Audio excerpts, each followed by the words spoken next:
What's up, Joe 200? How are you? It's October 1, 2023. Here we go. October 1. It's got that fall feeling. We had some drizzle, some rain yesterday. Um, USC won again, all right? Caleb Williams had an all-time game, Why is everybody such a critic? Big deal. Our defense is getting better. Don't worry about it. We'll be there, all right? And and it's great that Deion Sanders had such a great coaching afternoon where he went into halftime and turned the things around. That's what good coaches do. So it's all good. It's all good. All right. Um, Matthew Stafford tweaked his hip today. All right. So that was kind of sucky for the Rams. So let's go right into it. We're grading your CT1s. A lot of them have already been graded. You guys are doing a great job. Data analytics. Put this on your calendar. It's the second one. This financial planning. That's November 8th. All right. You're right on pace. 99% of you guys to get A's, which is awesome. All right. Let's scroll down here. All righty. We've been connecting the dots. Okay. We got a lot of old people. All right, you guys figured that out. All right. What goes along with that baggage is we have a burden, okay, a financial burden that is linked to healthcare issues. Okay, what kind of healthcare issues? Chronic diseases of aging. These diseases that last a long, long time require a lot of financing. Okay, require a lot of family support, community support, caregiving, on and on. Okay, we went over cancer. We talked about diabetes and vascular disease. We related this back to aging. Number one risk factor for all of these problems is aging. And we went into the concepts of problems in terms of hormones like IGF-1 that drive the system too much when there's too much nutrition as a contributing factor. Okay, it's not the only explanation. Okay. We also went over the fact that we do not replace our mitochondria as quickly as we should, okay? That those spew out free radicals, those free radicals then cause damage, all right, to a lot of proteins, to the DNA mutations that relate to cancer, okay? With the cumulative overnutrition and a genetic predisposition, we discussed diabetes, okay? This is the number one chronic condition that contributes to a whole trajectory of diseases, including cancer, all the vascular diseases, okay? And now it is a contributing factor to mental health and Alzheimer's disease. That is today's topic, right? From here, then, we're going to go into the social sciences and the business side of things, as you can see right here, all right? But we had to set the plate, okay? To set the table. You choose your colloquium and colloquialisms, and so you understood, all of these issues, and really the kind of personal slash economic slash burden concept to this, and how you have to really gear up for this. All right. So this is a big one, okay? And so my video is going to go right in here. And what we're doing here is we're looking through what are the mental health issues that impact people as they get older. We're kind of looking at the numbers, okay? We'll look at the statistics on this so that you have a greater feel for how big of an issue this is, okay? All righty. Remember, these are vulnerable members of society. So the American Psychological Association used to have a really cool website, but they've changed it. But we really like this fact sheet, so we retained it. And this is right here. We're going to go straight into this, okay? All righty.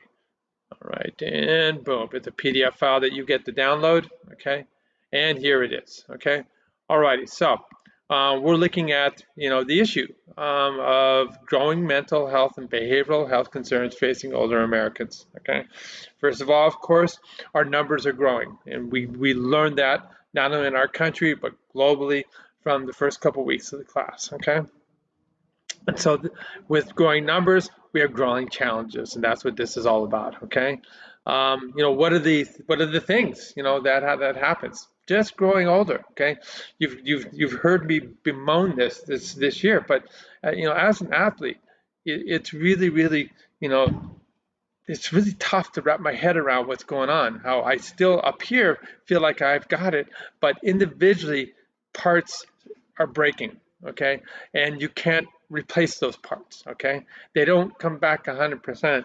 And so as a result, the person that you identify with being slowly starts to disappear, and this is difficult. You can also say about going up here. Yes, wisdom helps us out in terms of our cognitive abilities, our problem solving, et cetera, but it is a challenge. It's a challenge, and we're expected to work much longer into our lifespan than ever before in history. And these are the tough aspects of getting old. We have reasons that are called appropriate reasons, and I hate that term, for being clinically depressed. Whereas you can have clinical depression just because of genetics and the mix of genetics and environment, okay? But this is appropriate. You lose your mobility, okay? You lose your independence, and I'm feeling that already, and this decline in physical health contributes to mental health issues, okay? All righty, so we need more and more people to go into the area of psychology, family practice that understand the issues that are specific to growing old. And this concept of these, basically these hits to your well-being. Like I said, a loss of mobility and independent spouse. I'm sure you guys have had to go through this where suddenly you have that, that talk amongst your family. Okay, you do the intervention and you tell your grandpa, we're going to sell your car because you're so high risk out there, not only for your own well-being, but for everybody's well-being with you driving. So we don't want you to drive anymore. And that's really difficult because the person loses their independence and their identity. And these are big, tough things, okay? All right, so we look at the numbers here. 20% of people over the age of 55 suffer from mental health disorder, all right? We look at the world caving in terms of this loss of independence. People in nursing homes, okay, they've lost spouses, okay, they've lost their circle of friends, they've lost their identity. I'm a professor, I'm a surfer, all these things, and we see 2/3 of these people are suffering from mostly clinical depression, okay, and yet it's it's one of those things. Way back when there was a book, Scarlet's Letter, okay? Anyways, you're labeled as being imperfect, okay? And so very few people seek help. And mental health then connects to physical health, and you get even further loss of independence. Now I want to go back to our website, okay? And we're gonna go right here. So we see over 20% are suffering from mental health. We look at the age of onset of major depression. This is when you first come to this realization. Obviously, you guys are at super high risk. This is your age group right here.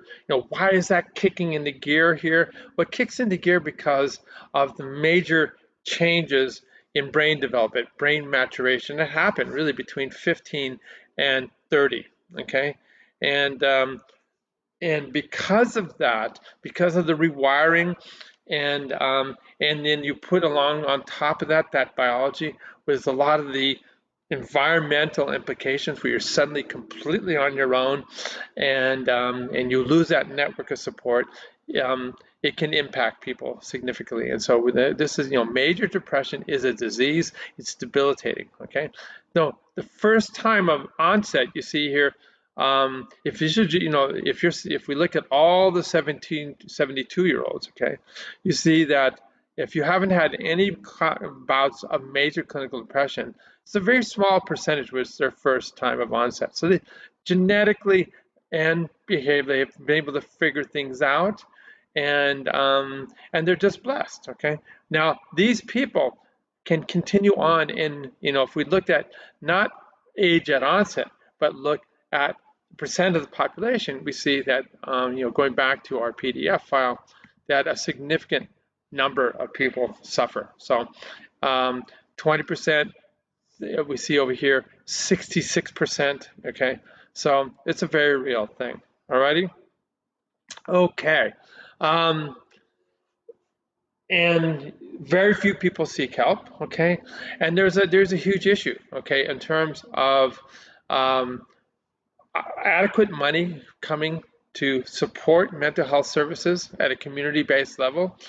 Our government is, we just had, that close to government shutdown, and the biggest thing is the budget deficit, and the biggest way that certain parties feel like we can get rid of that budget deficit is to cut spending. And a majority of the spending that our government does is to help those people that are very vulnerable and that need help.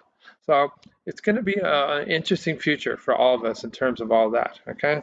Um, Insurance doesn't pay very well for mental health, and as a result, when you seek psychiatric help, oftentimes you have to pay 100% out of pocket. That has become the new standard, sadly, and that most clinicians that are psychiatrists don't take insurance. So this is a big barrier. This is a big barrier. Okay. All righty.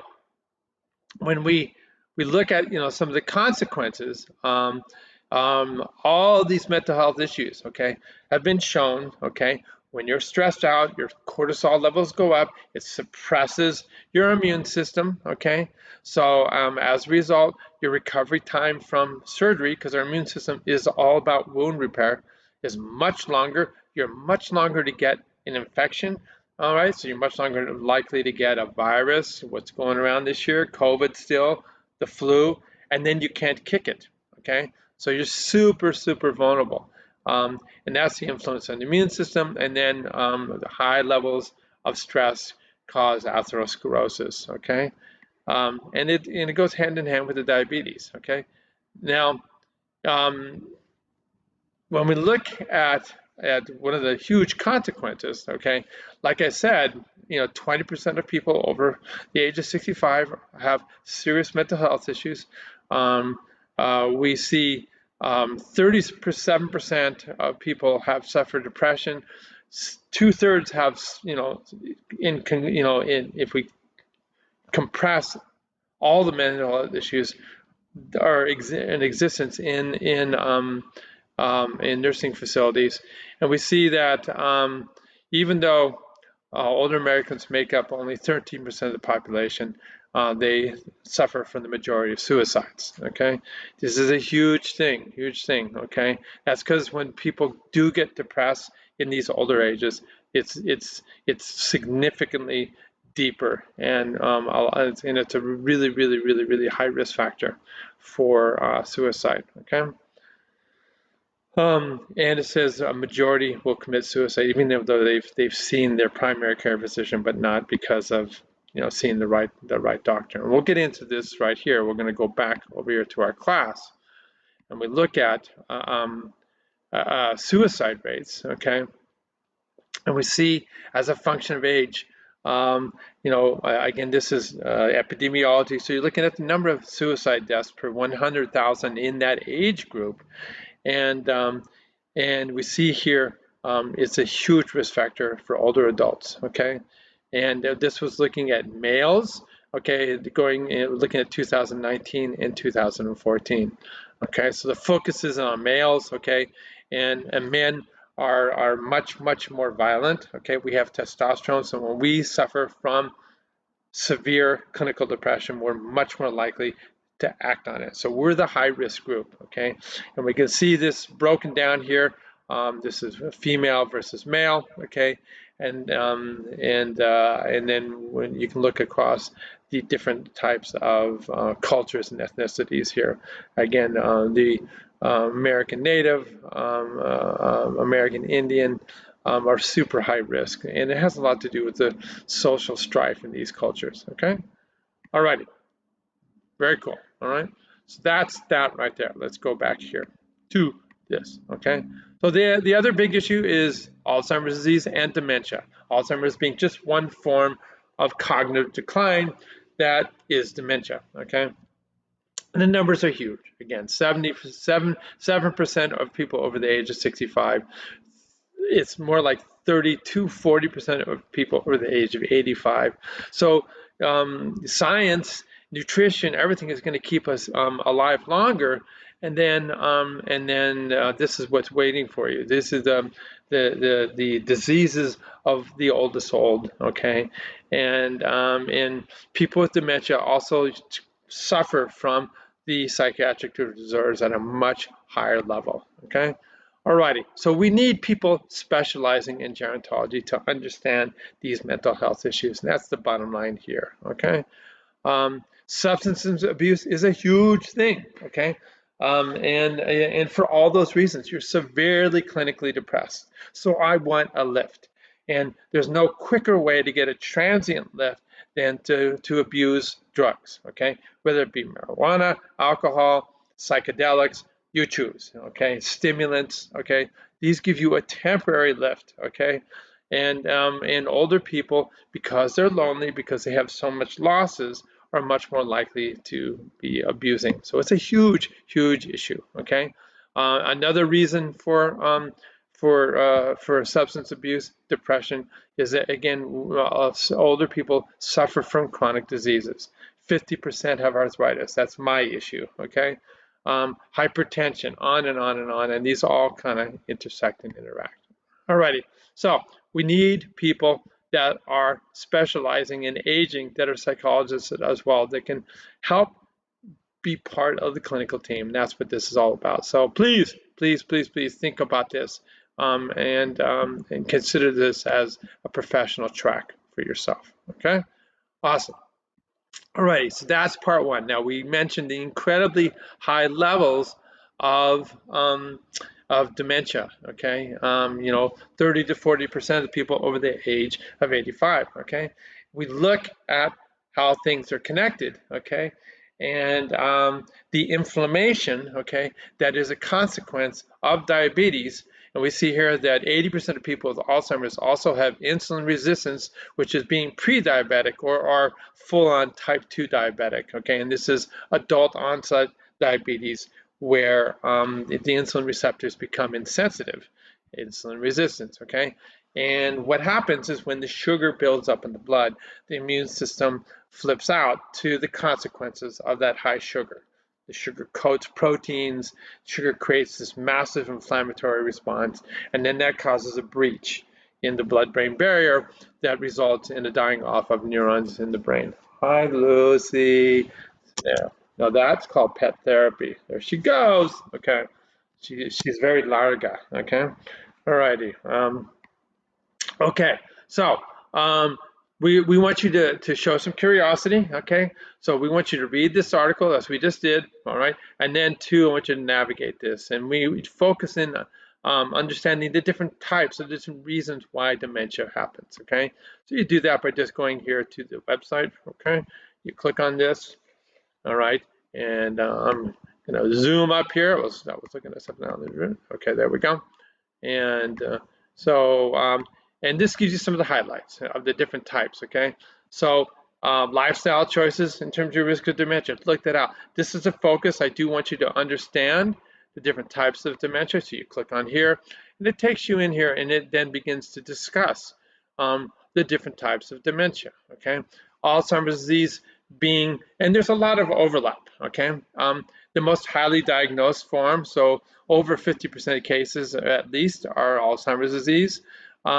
Frontotemporal dementia, this is one that Bruce Willis was suffering from, that made a lot of splash in terms of news. I had one of my really, really good surfing friends that he got it really young, and he died from it. You die when you have dementia from the immobility, because with initially he was really kind of erratic, hard to deal with, childlike behavior, but as it progressed, he was bedridden, and he died of pneumonia. And this is what usually happens with all forms of age-related brain disease. The pneumonia is what gets you from the immobility. Okay, that's why exercise is so important for stimulating your immune system. So that's frontotemporal dementia. Okay, lower body dementia. This is kind of a crossover with Parkinson's disease. Huntington's disease is another movement disorder that causes dementia. And then the other one is just little tiny strokes. The end result is the brain's dying off. And there's so much overlap between this and this right here. So there's, it really it explains what's going on in terms of drug development and research because there is so much overlap. All right. Um, you will be diagnosed with your dementia if you have it, or your parent or your grandparent, mild, moderate, and severe, based on the behavioral consequence. There's no blood test for this. There's no blood test for any of these, okay? All we have at our disposal is imaging of the brain, okay, and behavioral assessment, okay? It's called the mini mental status exam. So please do check this out, okay? Understand these, okay? And then, like I said, go back and navigate all the different aspects of this website as best you can, okay? All right, very cool. All right, that's my other lecture. Sorry, friends. Let's go back this way. All right, there. Okay, boom. Okay, awesome. All right, so that's your assignment. Then you watch the videos. Okay, this right here is looking again backwards in time. These are the statistics that is Alzheimer's disease, so that you can catch up. Okay? And they're kind of shattering. Okay, just mind blowing. Okay, very shocking statistics, and we'll talk about that in our discussion. This is one of the final end results, but it's not the end all about what causes dementia, okay? So this is looking at some of the protein changes that are linked to cell changes, but not everybody that you'll learn about these aggregates of toxic proteins called plaques and tangles. Amyloid is the big one. And all the new drugs that have been coming out that have been, they're called biologics, they're really expensive. You have to go to an infusion center and they infuse antibodies that will bind up these nasty proteins, okay? They don't work that well. They really don't work that well. And so it just shows you that it's a part of the puzzle, but it's not the end all. The most important thing in terms of fighting your likelihood of getting dementia goes back to right here, okay? Don't get diabetes, okay? Eat a really good diet, exercise. It is by far the best thing you can do. The drugs that are available for treating dementia are, for the most part, symptom drugs. This antibody thought it might slow the progression. It really isn't. So the best thing you do to slow the progression is to live right. Okay. All righty. So that's where we're at here, my friends. We look at dementia by sex. Okay, and we see that men and women kind of go neck and neck, and then women right here outnumber men. Okay, and this has a lot to do with the consequences. You see, it starts to dip here. Consequences of menopause, and also men that survive. So women outlive men. Okay, so the men that survive tend to be pretty healthy. Okay. Alrighty, that's just a simple way of looking at it. Here's some more facts and figures. It gets into the numbers right here. All right, so it's projection in the U.S. of almost 13 million people over the age of 65 are projected to have dementia. These are mind-boggling numbers in terms of having to deal with the burden, both personal care and financial consequences. So we're going to get into this in terms of the discussion. Okay. All right. These are facts and figures. Okay. So 1 in 3 senior will die because of complication due to dementia. 6 million people in the U.S. Are living with dementia right now. Again, that's going to go up. Okay, as you can see right here. And a lot more people died because of COVID, because of social isolation and inability to deliver health care to support the other reasons why people die. Okay, we see the breakdown here in terms of the ethnic groups that we identify with. Okay, and the cost is enormous. Okay, trillions of dollars by 2050. Okay, and that's something that we want you guys to kind of wrap your heads around when you look at your discussion. Now, yes, we all suffer from different cognitive changes as we get older. Okay, our speed of thinking goes down. There's hands down, your reflexes goes down. That's kind of an index of what's going on. The more complicated the processing we put in, we ask our brains to do, the slower it's going to be. Okay, but we rely on, of course, the wisdom that we get from life experiences to help us figure things out more quickly, or at least try to be on an even keel. So you can go back and forth. If your parent is asking about, oh, I feel like I have dementia, these are typical things, okay? You might miss a payment here and there, okay? You're a little bit forgetful. You make funky decisions, okay? Sometimes I'm grasping for words, okay? That's okay, okay? But these are the more severe kind of readouts of these same exact problems that I was talking about with aging. All right, there's your quiz. All right, so now we have this compelling situation. Okay, we saw it.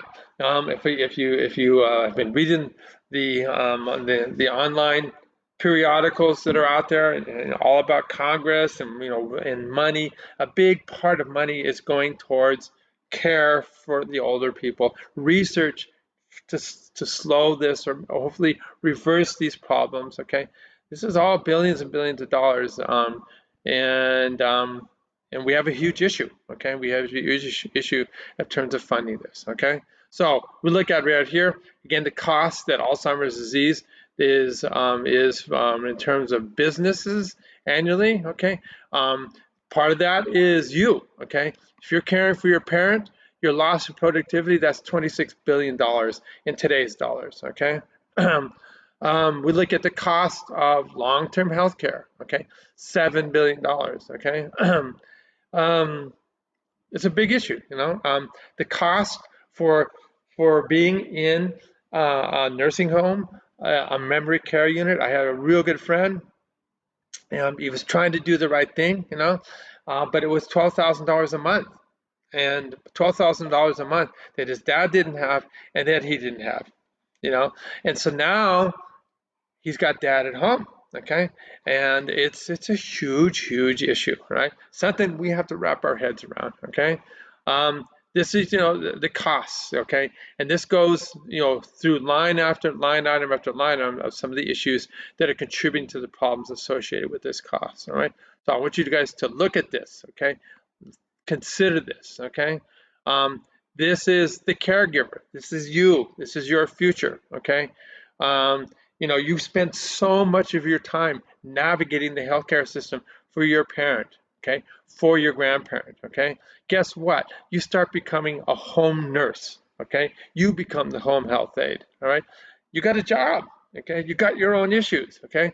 So this is really difficult time for you caring for your parents, okay? And this again goes through all of the issues. Majority of caregivers are women. That's just part of our society, okay? And you experience significant emotional distress when this burden is placed upon you, all right? So that being said, guys, this looks at the caregivers, okay? This right here talks about Alzheimer's effects on caregivers, and then just to get a feeling of what it's like to deal with somebody who has dementia. This is an amazing short movie here. Not short movie, it's just a short video, 6 minutes long, that shows an I have one resident. older American, okay, that has severe dementia in a nursing home, okay, and you can see the kind of care this person would have. It talks about music therapy. It's really beautifully done, all right? So further discussion, I want you to wrap your head around all these issues and come up with solutions, okay? You're going to be voting people into Congress, right? Um, uh, you can't handle this financial burden. You can't handle the personal burden, okay? You can, but you want help, all right? So this is what I want you guys to talk about in your discussion. And if you are in the local Southern California area and have been dealing with some of this caregiver burden for an older member of your family that is having some type of cognitive issues, they're having severe disability from this. This is the Caregiver Resource Center that we have here at USC. And what's really nice about our center is that they become your caseworker, and they will help you. Okay, they give you support and they help guide you. They give you time off, things like that. All right, guys. Peace. I hopefully this has had some type of impact on you. Okay. And I'm really looking forward to your discussions. All right, we'll see you next time.